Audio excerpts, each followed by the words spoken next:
ក្នុងនាមជាបាទក្រុមគ្រួសារនៃក្រសួងអធិការកិច្ចគឺសូមគោរពសូមជម្រាបសួរទៅដល់បងប្អូនលោកតាលោកយាយអ៊ំពូមីងបងប្អូនប្រជាពលរដ្ឋរបស់យើងទាំងអស់ដែលមានវត្តមានហើយក៏បានមកជួបជុំគ្នានៅថ្ងៃនេះจึงជាឱកាសល្អដើម្បីខ្ញុំបាទថ្ងៃនេះគឺក្នុងនាមជាសមាជិកនៃរាជរដ្ឋាភិបាលផងដែរនោះគឺសូមពំនាំនៅសេចក្តីនឹករលឹកសួរសុខទុក្ខបាទពីសម្ដេចមហាបវរធិបតីហ៊ុនម៉ាណែតរបស់យើងដែលលោកបានកំពុងខិតខំ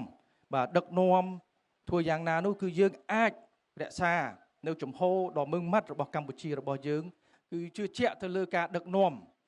ដ៏ម៉ឺងម៉ាត់ដ៏ច្បាស់លាស់ដ៏មុតស្រួចរបស់រាជរដ្ឋាភិបាលហើយយើងខ្ញុំនឹងចូលរួមទាំងអស់គ្នាជាមួយបងប្អូនប្រជាពលរដ្ឋដើម្បីការពារនៅអ្វីដែលជាជំហររបស់កម្ពុជារបស់យើងតទៅមុខទៀតដើម្បីធ្វើយ៉ាងណានោះអាចបាទអនុវត្តពេញលេញនៅអ្វីដែលជាការបត់ឈប់បាញ់ហើយក៏ដូចជាចូលរួមក្នុងការកសាងនៅតំបន់ព្រំដែននេះឲ្យคล้ายទៅជាតំបន់ព្រំដែនដែលពោពេញទៅដោយមិត្តភាពកិច្ចសហប្រតិការហើយការអភិវឌ្ឍផងដែរទៅពេលអនាគតបាទចឹងត្រង់ចំណុចនេះខ្ញុំបាទថាក្នុងនាមអង្គពិធីទាំងមូលផងដែរយើងឆ្លៀតឱកាសទាំងអស់គ្នាដើម្បីសូមគោរពជូនពរដល់សម្ដេចតេជោសម្ដេចធិបតីនាយករដ្ឋមន្ត្រីរបស់យើងក្នុងការដឹកនាំនាវាកម្ពុជាយកនៅជ័យជំនះជូនទៅដល់ជាតិមាតុភូមិរបស់យើងបាទ